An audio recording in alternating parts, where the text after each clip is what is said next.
الحمد لله الذي هدانا لهذا وما كنا لنهتدي لولا أن هدانا الله لقد جاءت رسل ربنا بالحق الصلاة والسلام على أشرف الأنبياء والمرسلين محبوب رب المشرقين ورب المغربين جد الحسن والحسين بالقاسم محمد اللهم صل على محمد وآل محمد وأهل بيت الطيبين الطاهرين المعصومين المنتجبين المنتخبين ولعنة الله على أعدائهم إلى يوم الدين أما بعد فقد بسم الله الرحمن الرحيم محمد رسول الله والذين معه أشداء على الكفار رحماء بينهم تراهم ركعا سجدا يبتغون فضلا من الله ورضوانا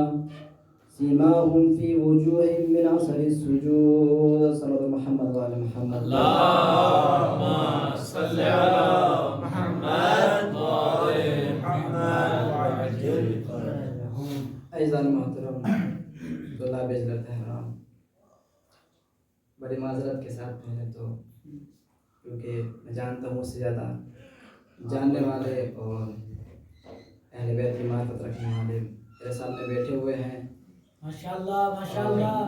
اگر دوران تقریر کوئی اشتباہ یا کوئی غلطی ہو جائے تو بعد مجلس کی اصلاح چاہتا ہوں. بسم اللہ بسم اللہ. ایک ساتھ محمد والا محمد پر اللهم صل على محمد وآل محمد. میں نے جس آیہ کریمہ کا پڑھنے کا شرف حاصل کیا، خداوند عالم اپنی مشہور و معروف کتاب، وہ کتاب کہ جو لاریب ہے، اگر کوئی اس کتاب میں شک کرے وہ دائرہ اسلام سے خارج ہو جاتا ہے.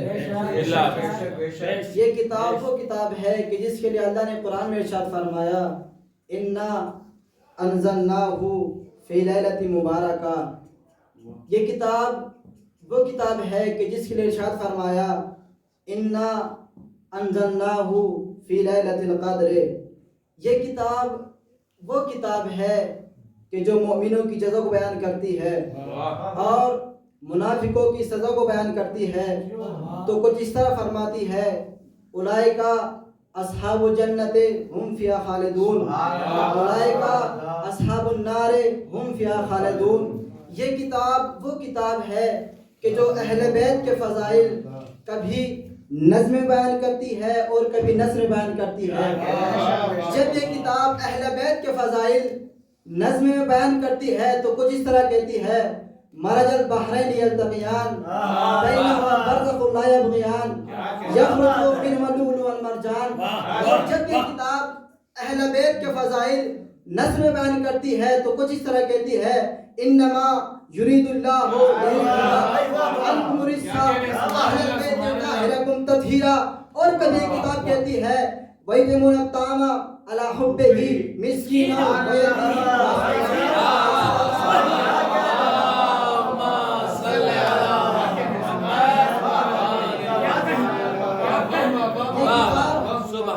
کہ جو ایک عظیم کتاب ہے. خداوند عالم اپنے رسول کو مخاطب کر کے فرمایا محمد رسول اللہ، اور یہ رسول بڑی عظمت والا رسول ہے.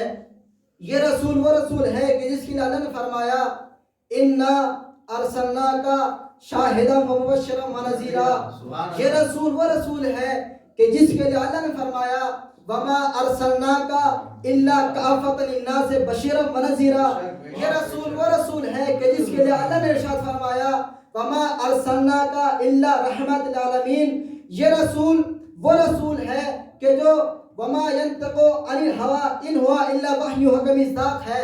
یہ رسول وہ رسول ہے کہ جو ثم دنا فتدلى فكان قاب قوسين او ادنى کا مصداق ہے. یہ رسول وہ رسول ہے کہ جسے مکے والے کبھی دیوانہ کہتے تھے، کبھی مجنون کہتے تھے، کبھی سرپھرا کہتے تھے، تو خداوند عالم نے اپنی کتاب میں اپنے رسول کو تسلی دے کر فرمایا فما انت بنعمت ربک بکاہن ولا مجنون. اے میرے رسول تو پریشان تو گھبرا نہیں، اس لیے کہ تو اپنے اللہ کے فضل سے نہ ہی مجنون ہے، نہ ہی دیوانہ ہے، نہ ہی سرپھرا ہے۔ یہ رسول وہ رسول ہے کہ جس کو مکے والے ابتر کا تانا دیتے تھے، لیکن خداوند عالم نے اس کتاب میں اپنے رسول کو تسلی دے کر فرمایا اِنَّا أَعْطَيْنَاكَ الْكَوْثَرَ فَصَلِّ لِرَبِّكَ وَانْحَرْ إِنَّ شَانِئَكَ هُوَ الْأَبْتَرُ۔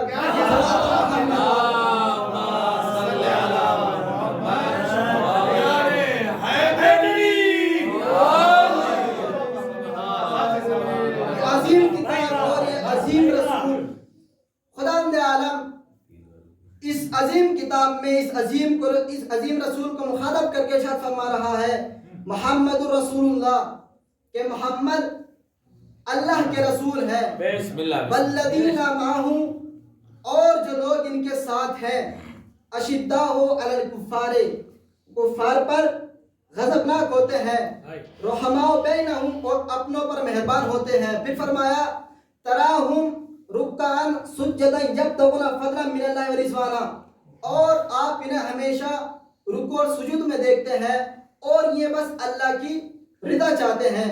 پھر فرمایا سیماہم فی وجوہ من اثر السجود، اور ان کے چہروں پر سجدوں کے نشان ہوتے ہیں۔ تو خداوند عالم نے اس آیت میں کہ جو سورہ فتح کی آخری آیت، اس میں اللہ نے رسول کے ساتھیوں کی، رسول کے صحابیوں کی 5 صفتیں بیان فرمائی ہیں۔ پہلی صفت کیا ہے کہ وہ کفار پر غضبناک ہوتے ہیں، دوسری صفت یہ ہے کہ وہ اپنوں پر مہربان ہوتے ہیں، تیسری صفت یہ ہے کہ آپ ان کو ہمیشہ رکوع اور سجود میں دیکھتے ہیں، چوتھی صفت یہ ہے کہ وہ تو صرف اللہ کی رضا چاہتے ہیں، اور آخری صفت یہ ہے کہ ان کے چہروں پر سجدوں کے نشان ہوتے ہیں۔ اور جن لوگوں میں یہ صفتیں ہوتی ہیں اللہ نے ان سے اجر عظیم کا اور مغفرت کا وعدہ فرمایا ہے، اور یہ وعدہ ان لوگوں سے کیا گیا ہے کہ جو ان صفتوں پر فائز ہوں، اس مائیت پر فائز ہوں۔ دیکھیں بس میری تقریر کا موضوع 2 لفظ ہے، ایک مائیت اور ایک صحبت۔ جو فرمایا والذین معہ، جو لوگ رسول خدا کے ساتھ ہیں، والذین معہ، بس میرا تقریر کا موضوع 2 لفظ ہے، ایک مائیت اور ایک صحبت۔ مفسرین اہل سنت، جو بہت بڑے مفسر اہل سنت کے، وہ اپنی کتاب ابن کثیر میں لکھتے ہیں کہ یہاں پر معہ سے مراد جو ہے وہ 3 خلیفہ ہیں۔ ان کا کہنا یہ ہے کہ کیونکہ یہ آیت صلح حدیبیہ کے بعد نازل ہوئی، جو سورہ فتح ہے وہ صلح حدیبیہ کے بعد نازل ہوئی، ان کا کہنا ہے کہ چونکہ یہ تینوں شیخ اس صلح حدیبیہ میں موجود تھے، ان کا یہ کہنا ہے کہ کیونکہ یہاں پر یہ تینوں مراد ہیں، اس لیے اللہ نے ان سے مغفرت اور اجر عظیم کا وعدہ فرمایا ہے۔ اس کے علاوہ بہت سے لوگوں نے ان کی فضیلتوں کو بڑھانا چاہا، ان کی کشتی کو پار لگانا چاہا، اور کچھ اس طرح لکھا، فرمایا والذین معہ ابو بکر اشداء علی الکفار۔ توجہ کہ ابو بکر وہ ہیں کہ جو کفار پر غضبناک ہوتے ہیں، لیکن آپ پوری تاریخ اٹھا کر دیکھ لیجئے گا کہ ان کی زندگی میں کوئی جنگ نہیں ملتی، بلکہ یہ تو وہ لوگ ہیں جو ہر جنگ سے بھاگتے ہوئے نظر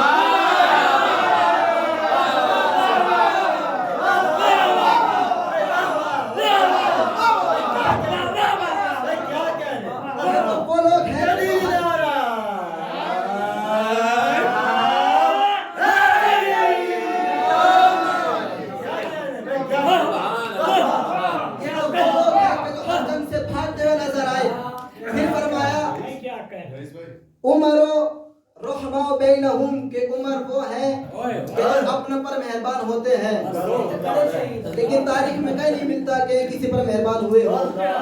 پھر فرمایا عثمانو تراہم رکعاً سجداً یبتغون فضلا من اللہ ورضوانا، کہ عثمان وہ ہیں کہ جو ہمیشہ رکوع اور سجود میں رہے، کہ تاریخ میں کہیں نہیں ملتا۔ علامہ محسن علی نجفی اپنی تفسیر میں ارشاد فرماتے ہیں کہ دیکھو مائیت اور صحبت میں بہت بڑا فرق ہے۔ مائیت ایک الگ چیز ہے، صحبت ایک الگ چیز ہے، ساتھ، دونوں کے معنی ساتھ رہنے کے ہیں، لیکن مفہوم میں بہت بڑا فرق ہے۔ وہ اپنی کتاب میں لکھتے ہیں کہ صحبت کسے کہتا ہے؟ صحبت یہ ہے کہ آپ کا کوئی دوست ہے، آپ اس کے ساتھ رہتے ہیں، آپ اس کے ساتھ اٹھتے ہیں، آپ بیٹھتے ہیں، کھاتے ہیں، پیتے ہیں، لیکن ممکن ہے کہ آپ کا کردار اس کے کردار سے بہتر ہو، ممکن ہے کہ آپ کے اعمال اس کے اعمال سے بہتر ہوں، ممکن ہے کہ آپ کی فکر اس کی فکر سے بہتر ہو، ممکن ہے کہ آپ کی رفتار اس کی رفتار سے بہتر ہو، ممکن ہے کہ آپ کی گفتار اس کی گفتار سے بہتر ہو۔ جیسے کہ قرآن میں خداوند عالم نے اس کی مثال دی۔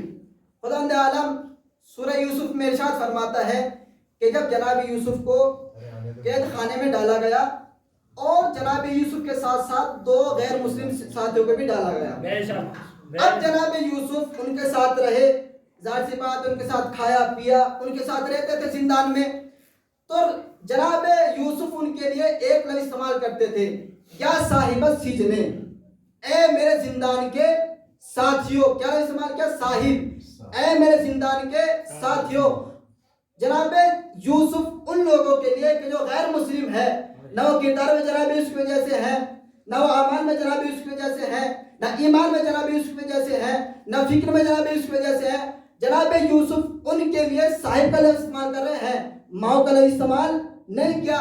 خداوند عالم پھر قرآن میں سورہ توبہ میں ارشاد فرماتا ہے کہ جب رسول خدا اور ابو بکر غار ہرا میں موجود تھے، دونوں وہاں پر موجود تھے، ابو بکر ڈرا، اللہ نے فرمایا اے رسول اس سے کہو لصاحبہ ہی لا تحزن ان اللہ معنا، کہ مت ڈر، بے شک اللہ ہمارے ساتھ ہے۔ تو یہاں پر بھی رسول خدا نے ابو بکر کے لیے صاحب کا استعمال کیا اور اپنے اور اللہ کے درمیان میں ماں کا لیے استعمال کیا، لصاحبہ ہی لا تحزن ان اللہ معنا، اے میرے ساتھی ڈر مت، بے شک اللہ ہمارے ساتھ ہے۔ تو معلوم ہوا کہ جو نہ فکر میں رسول کے جیسے ہو، کیونکہ یہ نہ فکر میں رسول کے جیسے تھے، معلوم ہوا کہ جو نہ کردار میں رسول کے جیسے ہو، کیونکہ یہ کردار میں رسول کے جیسے نہیں تھے، معلوم ہوا کہ جو نہ فکر میں رسول کے جیسے ہو، نہ گفتار میں رسول کے جیسے ہو، نہ اعمال میں رسول کے جیسے ہو، نہ ایمان میں رسول کے جیسے ہو، وہ رسول کے ساتھ نہیں ہو سکتے، وہ ماؤں کے مصداق نہیں ہو سکتے۔ تو پھر وہ کون لوگ ہیں کہ جو فکر میں رسول کے جیسے ہیں، گفتار میں رسول کے جیسے ہیں، رفتار میں رسول کے جیسے ہیں، ایمان میں رسول کے جیسے ہیں؟ عجب نہیں، ہم خداوند عالم سے ہاتھ جوڑ کر سوال کرتے ہیں، اے پروردگار ہم کو نہیں پتا کہ وہ کون لوگ ہیں جو فکر میں رسول کے جیسے ہیں، گفتار میں رسول کے جیسے ہیں، اعمال میں رسول کے جیسے ہیں۔ عجب نہیں، آواز خدا آئے کہ دیکھو میں تمہیں صرف بتاؤں گا نہیں بلکہ دکھاؤں گا بھی کہ وہ کون لوگ ہیں، اور خداوند عالم نے مباہلے کے دن صرف بتایا نہیں بلکہ دکھایا بھی، اور فرمایا فَقُلْ تَعَالَوْا نَدْعُوا أَبْنَاءَنَا وَأَبْنَاءَكُمْ وَنِسَاءَنَا وَنِسَاءَكُمْ وَأَنفُسَنَا وَأَنفُسَكُمْ، کہا اے میرے بندو انہیں پہچانو، یہ ہیں وہ لوگ کہ جو رسول کے ساتھ ہیں۔ سبحان اللہ، صلی اللہ سبحان اللہ، سبحان اللہ، کیا کہیں، یہ ہے وہ رسول کہ جن کے ساتھ مائیت کا لفظ اہل بیت کے ساتھ درست ہے۔ اور اگر آپ اس دلیل کو بھی نہیں مانتے کہ رسول کے ساتھ نہیں ہے، اس کے علاوہ ہمارے پاس دو دلیلیں موجود ہیں کہ جس سے ثابت ہوتا ہے کہ رسول کے ساتھ نہیں ہے۔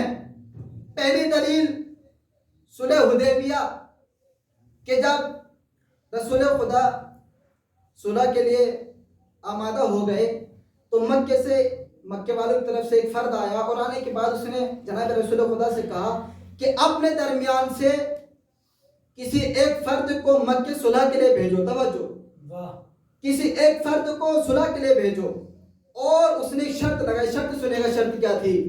اس نے کہا کہ وہ فرد ایسا ہونا چاہیے کہ جس نے آج تک کسی مشرکین کو، کسی کفار کو نہ مارا ہو، کسی کفار کو قتل نہ کیا ہو۔ تو آپ کو پتا ہے کہ رسول خدا نے سب سے پہلے ان تینوں سے کہا کہ جاؤ، اور جانے کے بعد صلح کی بات کرو، کیونکہ رسول خدا جانتے تھے کہ یہی وہ لوگ ہیں کہ جنہوں نے آج تک کسی کفار کو قتل نہیں کیا۔ رسول جانتے تھے کہ انہوں نے آج تک کسی کفار کو قتل نہیں کیا۔ بالآخر ایک گیا بھی، آخری خلیفہ ان کا گیا مکے میں، اور وہاں پر جانے کے بعد 3 دن رہا۔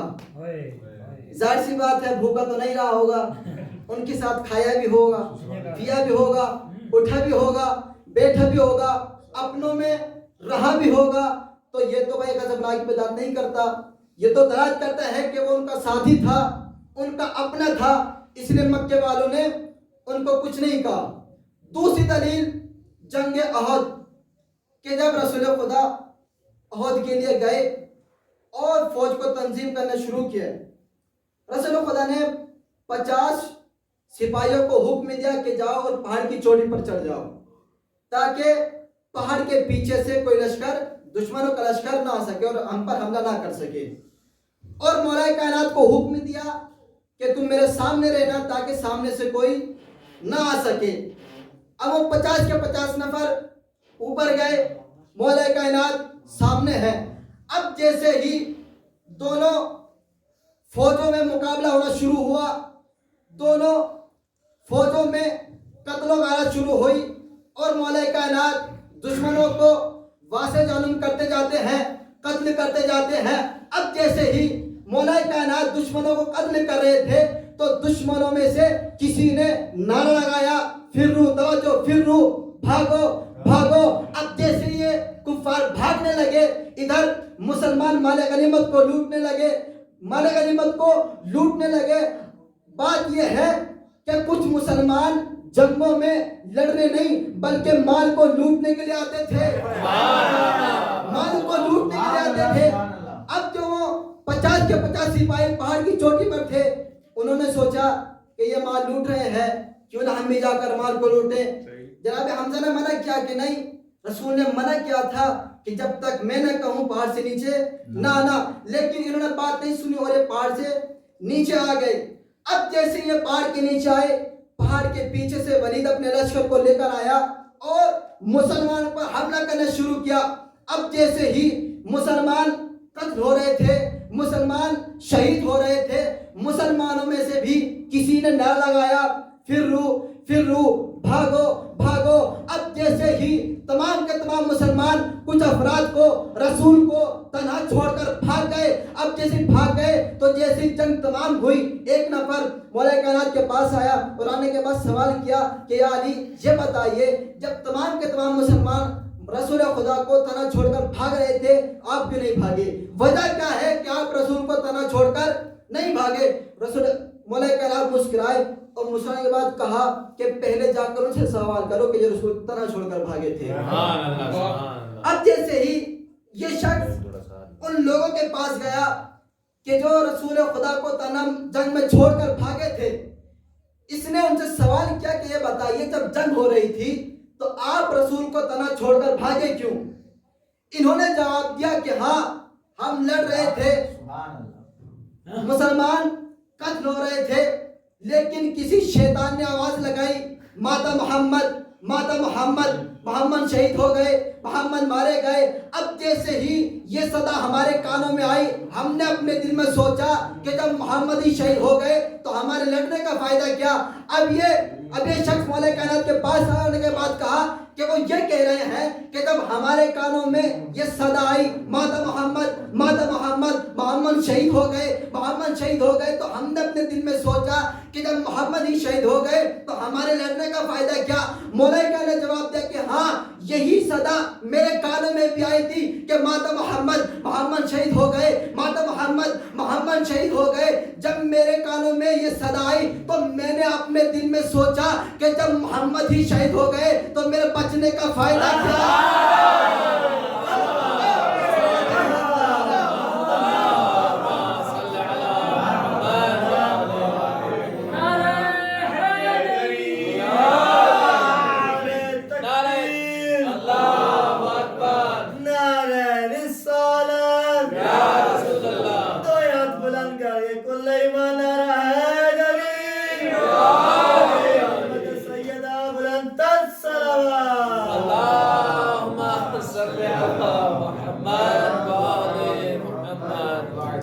علی نے جواب دیا کہ جب رسول شہید ہو گئے تو میرے بچنے کا فائدہ کیا, میرے زندہ رہنے کا فائدہ کیا؟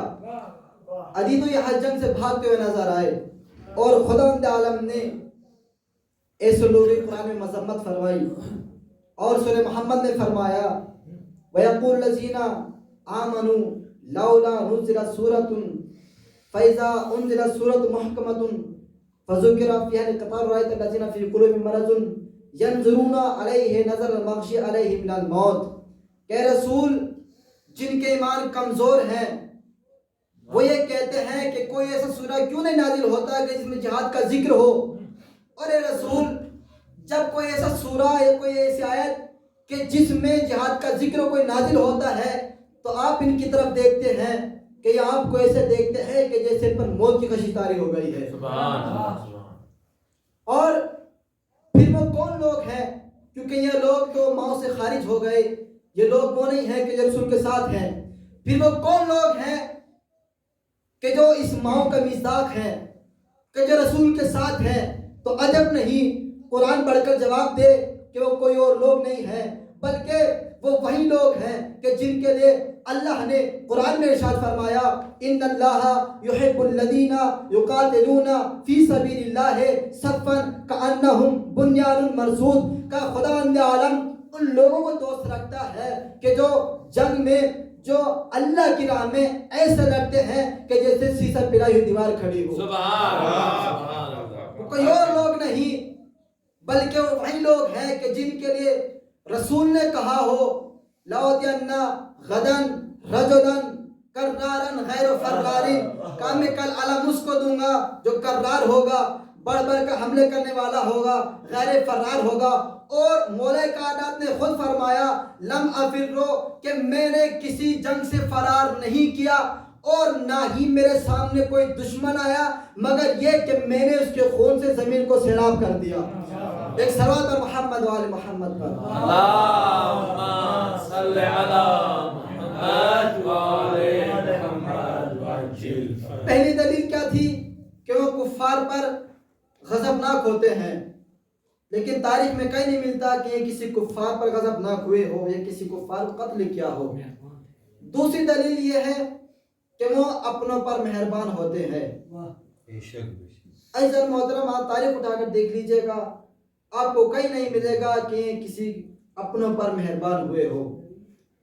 اگر یہ اپنوں پر مہربان ہوتے تو زہرا کا در نہ جلایا جاتا. اگر یہ لوگ اپنوں پر مہربان ہوتے تو حسین کو کربلا کے میدان میں شہید نہ کیا جاتا. اگر یہ لوگ اپنوں پر مہربان ہوتے تو علی کے سامنے زہرا کو نہ مارا جاتا. عزادارو دو مصیبت ایسی ہیں کہ جو مولا کائنات بہت بڑی مصیبت ہے. پہلی مصیبت یہ کہ جب مولا کائنات گھر میں آئے جناب زیران سوال کیا کہ یاری میں نے سنا ہے کہ مدینے کے لوگ آپ کو سلام نہیں کرتے. مولا کائنات نے جواب دیا کہ زہرا حد یہ نہیں ہے بلکہ حد یہاں تک ہو گئی میں سلام کرتا ہوں کوئی اسلام کا جواب نہیں دیتا. دوسری مصیبت یہ ہے کہ علی کے ہوتے ہوئے زہرا کو تماچے مارے جا رہے ہیں، زہرا کا در جلایا جا رہا ہے. ہاں عزادارو آج اس کی شہادت کی شب ہے کہ جو غریبوں مسکینوں یتیموں کا سہارا تھا. آج اس کی شہادت کی شب ہے کہ جو رات کی تاریکیوں میں اپنی پشت پر بوجھا اٹھا اٹھا کر غریبوں تک کھانا پہنچاتا تھا. عزادارو ایک روایت پڑھتا ہوں، دل تھام کر سنیے گا. رسول خدا جب شعبان کا آخری خطبہ دے رہے تھے مولا کائنات درمیان سے اٹھنے کے بعد کہا کہ یا رسول خدا یہ بتائیے کہ اس مہینے کا رمضان مہینے کا سب سے بہترین عمل کیا ہے؟ رسول خدا نے کہا یا علی اس مہینے کا سب سے بہترین عمل یہ ہے کہ انسان محرمات سے پرہیز کرے. رسول خدا یہ کہنے کے بعد گریہ کرنے لگے، رونے لگے. مولا کائنات نے کہا کہ یا رسول خدا گریہ کیوں کر رہے ہیں، رو کیوں رہے ہیں؟ رسول خدا نے جواب دیا کہ یا علی میں وہ وقت دیکھ رہا ہوں ارے جب کائنات کا بدبخت ترین تیرے سر پہ ضربت لگا رہا ہے اور تیرے خون سے تیرے داڑھی کو رنگین کر رہا ہے. ہاں عزادارو جناب زینب فرماتی ہے کہ 19 کی رات کو میں نے اپنے بابا کو دیکھا کہ بہت بے چین تھے، کبھی گھر کے باہر جاتے تھے کبھی گھر کے اندر آتے تھے.